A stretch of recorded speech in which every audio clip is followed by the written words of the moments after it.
This is a Geek Leader podcast, and I'm your host, John Rauda. This show is all about helping us grow as leaders, become better technologists, and improve our lives both at work and at home. I hope you enjoy the show and learn a lot.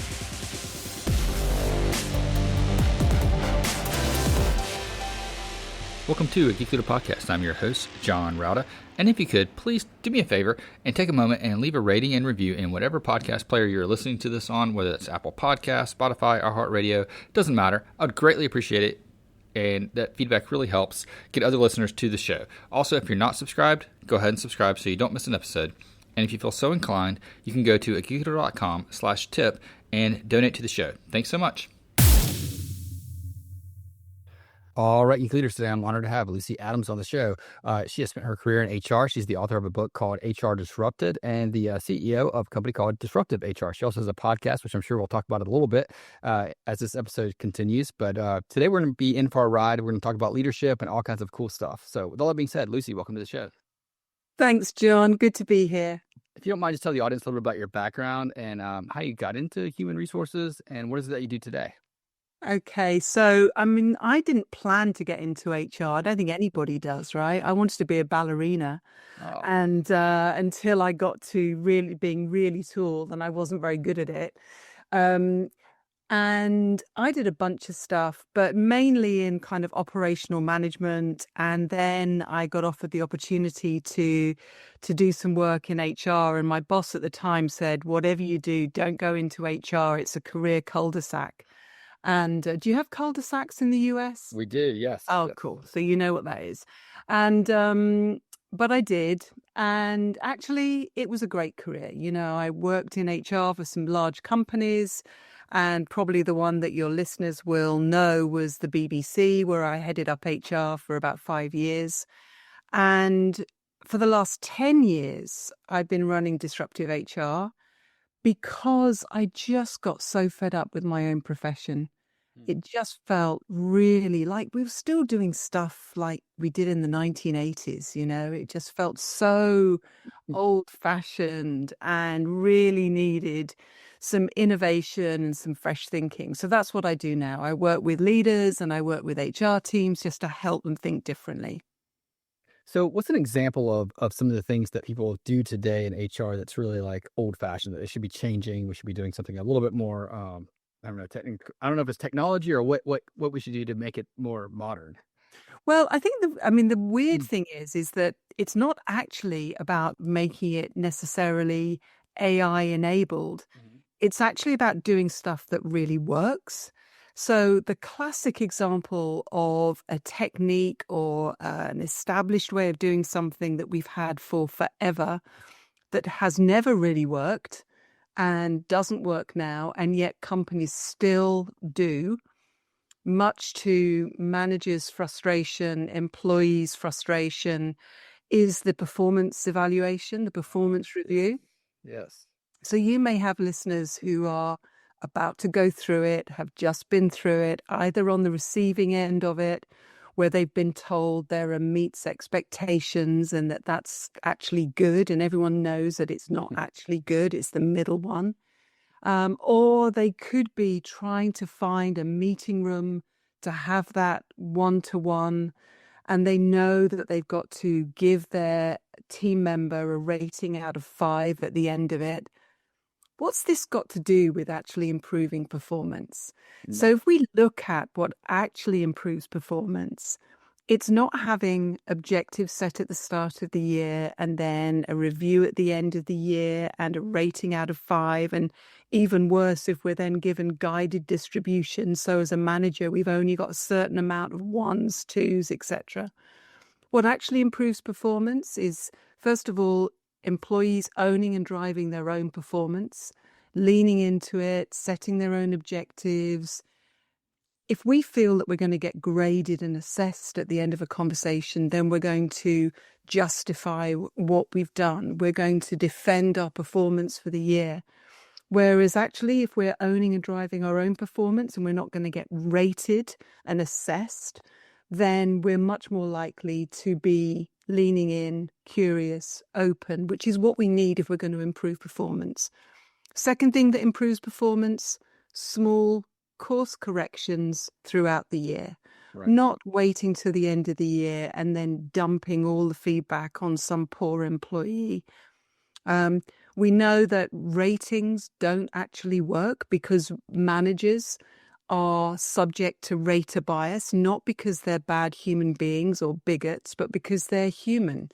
And so ratings are bad data. So we've kind of got this huge bureaucratic process that doesn't drive performance, it doesn't drive motivation, and yet HR has been telling managers and leaders for years that that's what they've got to do. So that would be a classic example of something that just really feels like it needs a refresh. Others would be putting managers on mandatory leadership development programs, taking in no account of the fact that they're time poor, taking no account of the fact that actually our attention spans are limited, and that if we're going to go on a long training program, we'll forget 80% of what we've learned in 30 days, not because we're stupid, but because we're human. So instead, we're seeing changes to the way that performance is being done, the way that learning's being done, the way that rewards being done, engagement. So across the board, there are fresh and different ways that we can do things that actually work. So let me ask you some questions going back to the performance, because I've worked in companies that have done it really poorly and other ones that have done it better. I'm not going to say great, but they've done it better. And one of the things that I struggle with is the fact that, as a leader, I want to, give my employees autonomy to drive their own success, right? And that's kind of what we kind of talked about a little bit about. If you let the employees rate, kind of set their own guidelines, gives them a little bit of autonomy, and but companies will still have this mandatory, you have to do an annual review. So I try to incorporate things like, regular one-on-ones, which gives you a time to do this, course corrects along the way. But how do I incorporate that mandatory, archaic review into the things that I want to do to help drive the performance that I think is necessary? Well, I think if you've been having regular conversations and check-ins with your team members, ideally at a point where they need it rather than when you need it, or you think it's right to have it, and they're owning and driving it, then you're managing performance. You are having the conversation. So by the end of the year, it becomes a formality, and it becomes filling in the paperwork and doing the checkbox. Usually there's some kind of link to annual reward. Could be an increase in compensation. It could be payment of a bonus or an incentive. But the brilliant thing is that if you're having those check-ins, then there's no surprises. You've already established where they sit in terms of performance compared to their peers. So actually it becomes something that is done because you've got to, but that's okay. It'll be quick. It'll be painless. What's worse is when people have no idea, and then they get to that end of the year and they're told that they're a 2 and they were a 1 last year, but the manager can't really explain why there's been this drop, other than HR won't let them have more 1s, which does nobody any favors. Yeah, I worked at a company one time that we had a scale of 1 to 5, where 5 is the best and 3 is in the middle. But the way they rated it is if I gave one of my employees a 4, then I had to give another employee a 2. So overall, my team had to average a 3. And I'm like, this is terrible. This is like the worst thing ever. Just amazing, isn't it? This kind of idea that human beings are going to in a team are going to follow this normal distribution curve around performance.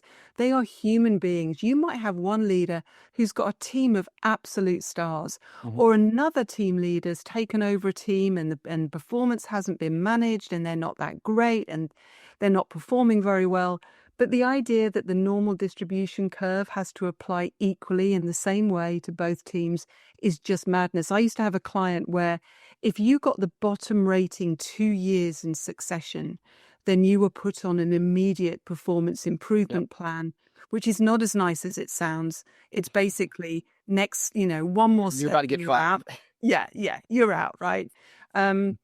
And so what the manager and the team did was they would share it amongst themselves. So it would be like, hey, Joe, it's your turn to take the hit this year so we can kind of appease HR and we don't have to lose anybody.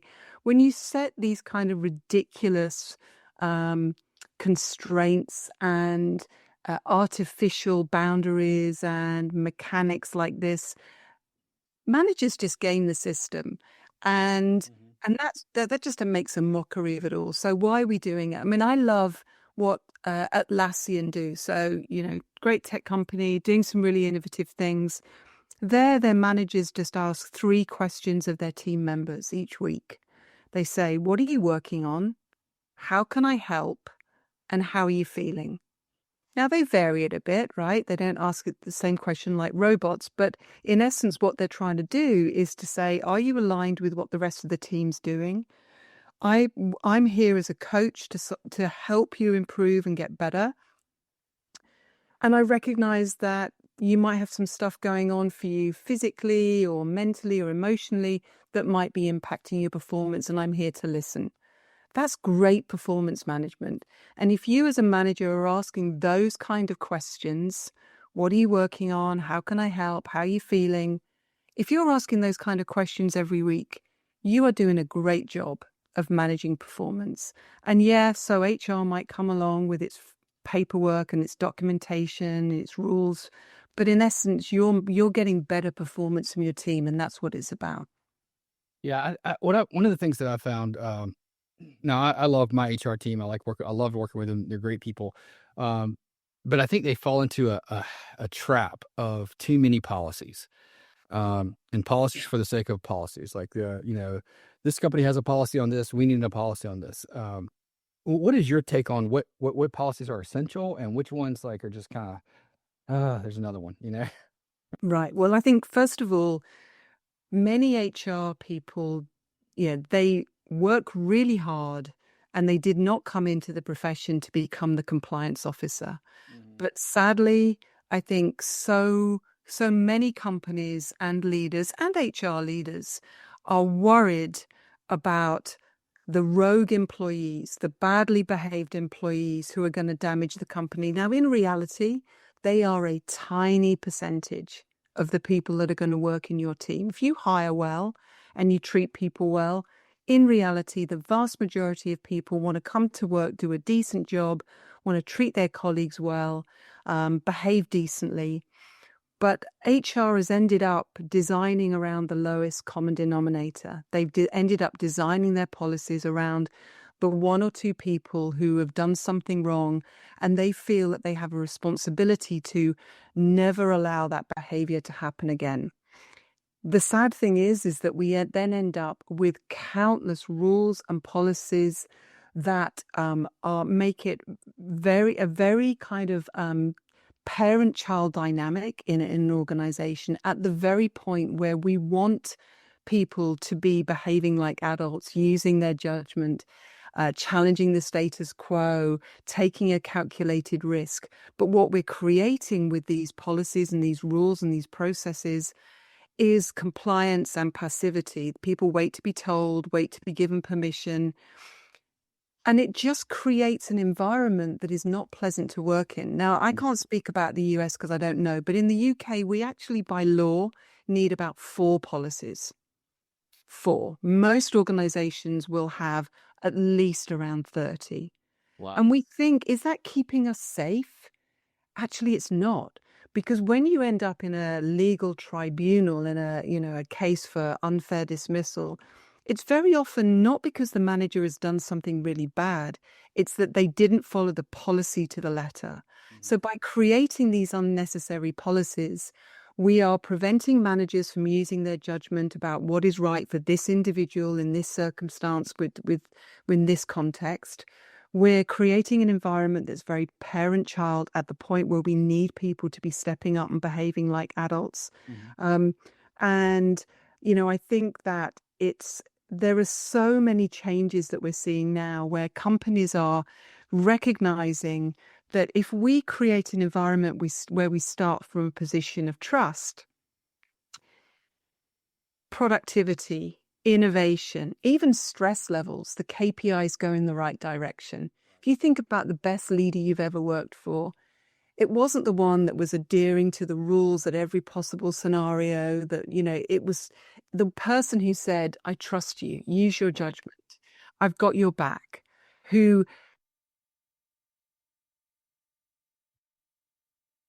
in this circumstance. So we're seeing companies now getting rid of things like the dreaded dress code and instead saying dress for your day. Not you can wear jeans, but not with a rip in it. And we're seeing social media policies getting torn up. And instead of these are all the reasons that we're going to fire you if you go on social media and say the wrong thing. They say things like Gap, Intel, Ford. They say play nice, use common sense. If you mess up, take it down. We're seeing approaches to, the dreaded policies around, let's say someone in your team has a relative who dies, and there are policies out there that prescribe the amount of days you can take off for grieving dependent on the relationship of that deceased to you. Seriously? Whereas companies like Priscat, which is a price comparison site, they just say, we've got your back. Take the time you need.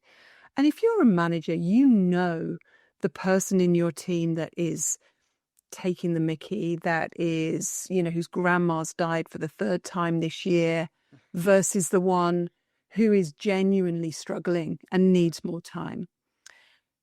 Now, HR would probably push back a bit, John, and say, yeah, it's all very well. You say we've got too many policies, but actually there are a lot of managers who say, just give me the policy. I don't want to have to make a decision. I don't want to have to articulate and communicate my decision. And unfortunately, I think, we have got managers like that. But should they be managers then? Well, they really shouldn't, they really, really shouldn't, because ultimately managing people is incredibly hard. Mm-hmm. And I get that, you might want that promotion, you want progression, you want more money.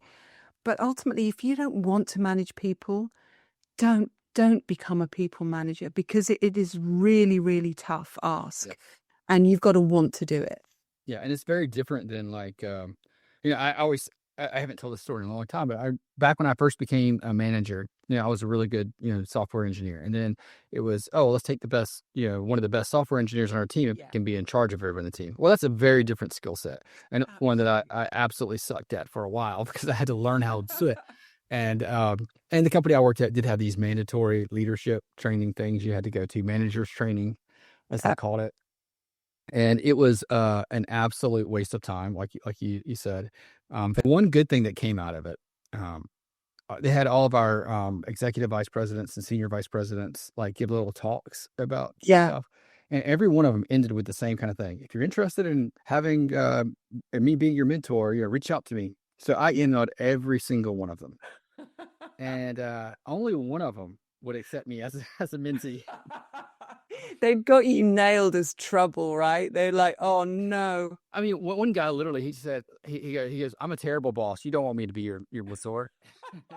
Someone else said, I'm retiring soon, so I'm not taking on anybody. I was like, why'd you say it in the meeting? Oh, they told us he had to. HR said we had to.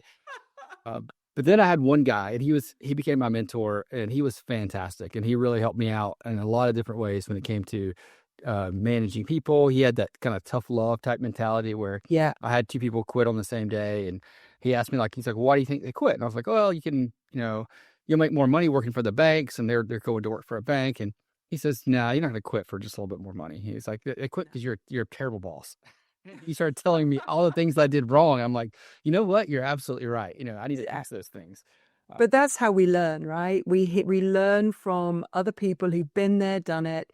And so instead of these, awful mandatory leadership development programs that we put people through, what we're seeing as an alternative is, mentoring, but not like being prescribed a mentor, but like they say at, Viacom, they've changed their main name now. I can't remember who's bought them out, but it's basically they have what's called pop-up mentoring. So anyone in the company can reach out to anybody else and ask them to be their mentor. You could have one mentor, 6 mentors, could last 1 session, 20 sessions, up to you. You sort it out.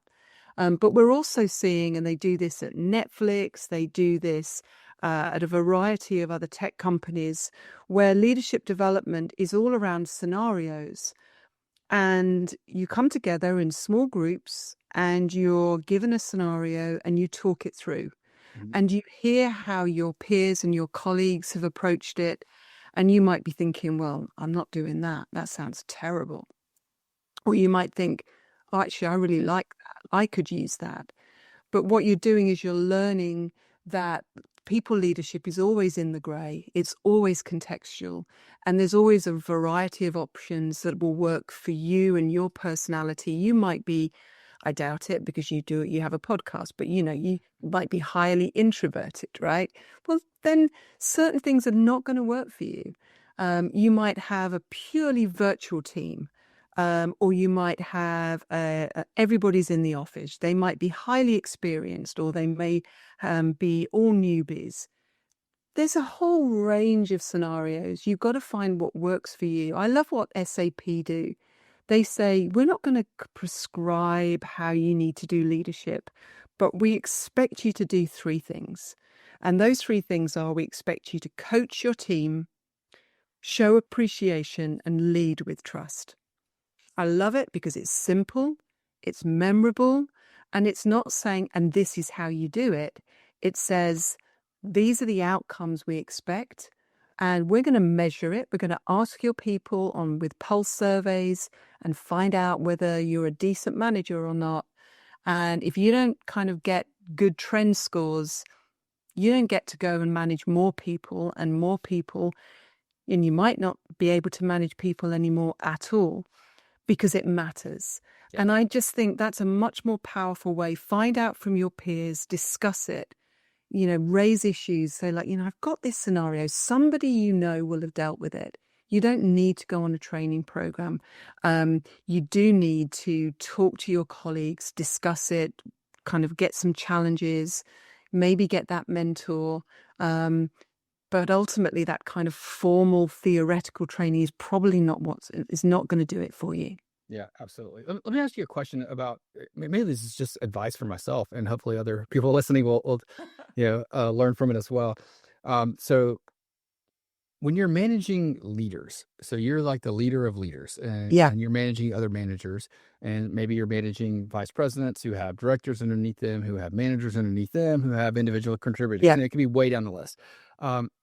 Is it appropriate for a leader to kind of survey all the employees or in their span of management, or even like you mentioned those 3 questions earlier that I think you said the last thing was doing, like, what are you working on? How can I help you? And how are you feeling?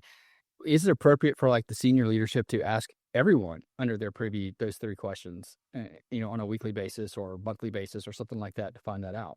Yeah, I mean, I really don't have see any issue with that. I think most managers are very used to having their financial performance analyzed, their customer performance analyzed, their health and safety performance, their risk profile. It's very public, and there's an accountability to that. So why on earth wouldn't they expect to have their way in which they manage their people analyzed as well? And I think if you're doing pulse surveys in an effective way, and then you're dipping down as a senior leader and you're checking in, it's so important, because you get a real sense then. Surveys are going to tell you some things, but with people, you really need that blend of quantitative and qualitative data. And I think it's not just, is it okay? I think it's essential that senior leaders. The higher up in leadership I go, the harder it is to really learn what individual contributors are actually doing and how they're feeling, and what that pulse is. So like when I can ask the managers or the directors, how's your team doing? And I'll get one answer, but I don't know how accurate that is. I believe them, I trust them, but then I also don't know what each individual person is feeling, and how am I doing something that could be, detrimental, but no one's going to tell me because, I report 2 people higher than them. So they're not going to, they'll just keep their mouth shut. And, Yeah. how do you reach into, find out the true culture of your team without being able to do that?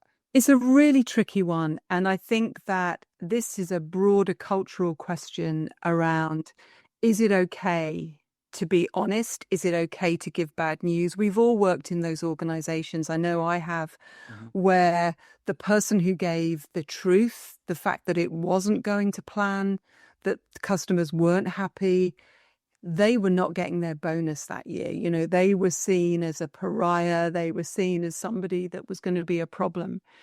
Whereas actually great leaders welcome bad news, but it can take a while for employees way, way down the chain, frontline employees who have a lot to lose, to trust that.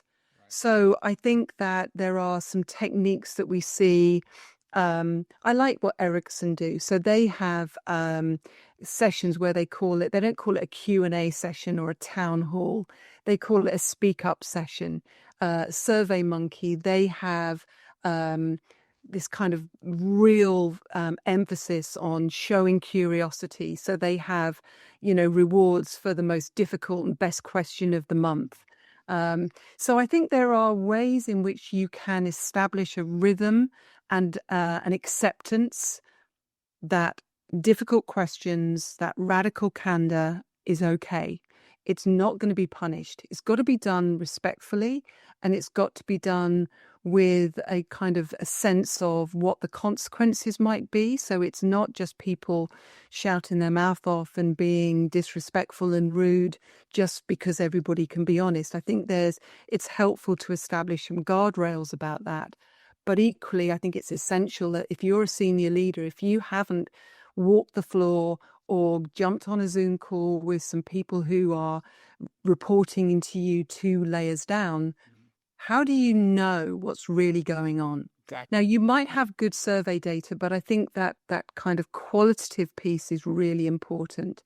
And we're seeing increasingly this sense that, really senior leaders make it okay to contact them, to talk to them, not in a whistleblowing way. It's not, it could be that something's going really well, but it's the fact that conversation doesn't have to stop at the hierarchy above you, that actually that conversation can go across different departments, across different layers, and that's okay. And I think that's a really healthy organization.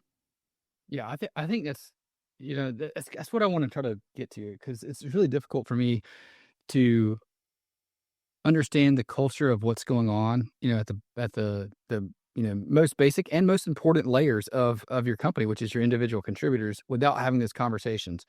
Yet there's been, a culture set up,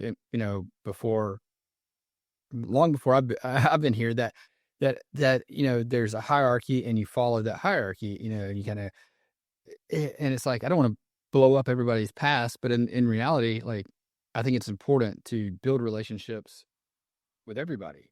Exactly. And I think it's an artificial construct, isn't it?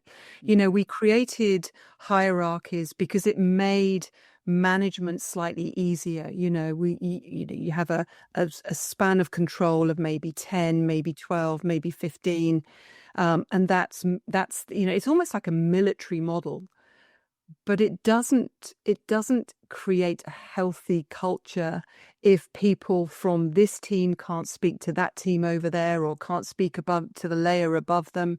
One of the things I really like, and I can't remember the company that does it, but they have a view that in terms of career development, it's not your immediate manager's responsibility. That's not who you're having the conversation with. You're going above them. Because that leader, you think, you might have 4 or 5 teams reporting into you, each with a manager. It can be very hard for that manager to let go of that great talent to another team, right? Because they know that that's going to make them hitting their targets harder. They've got to go through the hassle of replacing them. So it's not necessarily in their interest. And it takes a very selfless manager to go, I welcome your approach to go and work in another team. Go with my blessing, my son. That's a special manager. Most managers will go, oh, just hang on a bit. We'll wait till we get to the end of the year, and I'll increase your money. Don't leave me. So actually having that kind of manager once removed, asking the questions about who's a flight risk. When was the last time they had a career conversation? What are we doing about making sure that they're getting the development they need so they can be a great successor in another part of the organization, because we don't want to lose them. I think that dipping down in layers below you is not just good for customer service and product development and innovation. It's great for people leadership as well.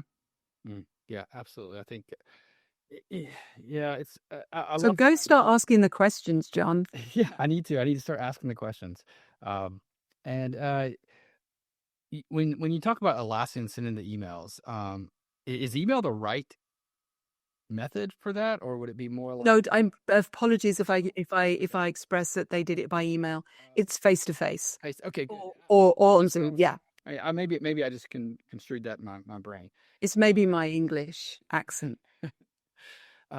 Yeah, so because I think that would be better. I think it's better to have that conversation. Absolutely. And you know what? It doesn't take very long. And sometimes, organizations will be trying to move away from the annual rhythm, with a big set piece at the end of the year. And the pushback HR will get from managers is like, oh, we're too busy. It's hard enough finding the time at the end of the year.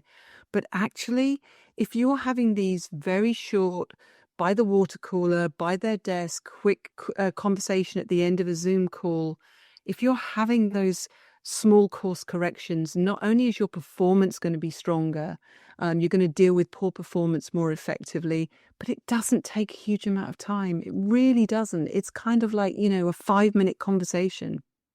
Yeah, no, I think you're absolutely right. I think you could easily schedule, and for me, if it's not scheduled, if it's not on my calendar, I just don't ever get it done. So I have to have it scheduled. But I could schedule, a little 10-minute meeting with all of them and easily knock that out. And some may go long because we may have some really good conversation that spurs out of it, and some will go really short because they're nervous. I'm probably nervous, and it just it's awkward at least the first couple of times. But also, maybe start establishing with your team that you expect them to book them with you, and that they lead it, because it's their performance, it's their career. No one's going to care about their career as much as they do themselves. You might have 5, 10, 20 people to think about. They've got themselves. So they will know when they need a check-in. Now, obviously, you can meet them halfway. You can say, my calendar is relatively free for an hour on Thursday, or between, 9 and 11 on Tuesday. Would really welcome you booking a check-in with me if you feel you need it. So, it's that adult to adult piece. Instead of the check-in being done to them like children with the end of school report, they're grown-ups and they're taking ownership of their career. Yeah, absolutely. I think that's definitely the right approach. So we kind of went way off topic, which is fine with me because I thought it was a really good conversation. But if people are interested in more in how you can help them with, their HR policies, disruptive HR, and pick up a copy of your book and learn more about that, how can they reach out to you, listen to your podcast? And easiest way is just through the website, disruptivehr.com. Awesome. I'll link that in the show notes at geekleader.com so people can click through and find that. Lucy, thanks so much for coming on the show and helping me with some of my manager and leadership advice. I greatly appreciate that for the audience. It's my pleasure, John. All right. Take care. Bye. Hope you enjoyed the show. Please go to geekleader.com to learn more about what this guest is up to, click on their links, and connect with them online. I would also greatly appreciate it if you could leave me a rating and review in Apple Podcasts or wherever you listen to the show. Make sure you've subscribed if you haven't already. And if you feel so inclined, you can leave me a tip by going to geekleader.com/tip.